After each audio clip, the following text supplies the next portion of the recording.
A Suconnutu, e questo è il titolo del convegno organizzato oggi a Nuoro nell'auditorium della Biblioteca Assata da Manca Pros Indipendenza e dall'Associazione Culturale Aziru sul tema della rivolta popolare che scoppiò in città il 26 aprile del 1968. Un moto seguito al provvedimento del governo centrale di privatizzare le terre pubbliche. La ricostruzione storica della vicenda è stata fatta dallo storico Roberto Porrà. Al dibattito, coordinato da Riccardo Sanna, è intervenuto anche l'esponente di Ammanca Pierluigi Caria. I muti di Suconnutu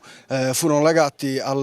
strettamente legati all'editto delle chiudende, che voleva praticamente sostituire il sistema di proprietà privata autoctono con un sistema di proprietà privata calato dall'alto da Furi. La concezione di progresso che avevano gli invasori italiani era totalmente diversa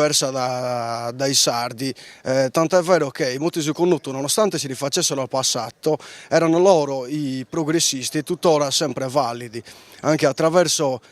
gli studi politici ed economici che sono stati fatti anche da esperti come Porrà, col quale abbiamo fatto questo dibattito appunto. In una situazione per esempio di grave crisi economica, dove il fallimento del sistema privato non riesce a garantire un futuro né per sé né per i propri dipendenti, per gli operai in generale, sono ancora più valide oggi le proposte di proprietà collettiva, dove le amministrazioni comunali dovrebbero avere un'ancora di salvataggio per poter proteggere da queste crisi cicliche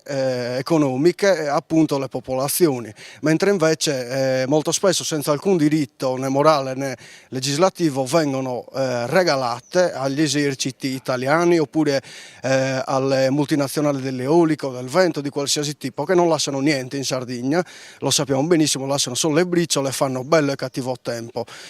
Questo perché i partiti italiani hanno una concezione diversa dei partiti indipendentisti, hanno una concezione strettamente privatistica dell'economia e clientelare,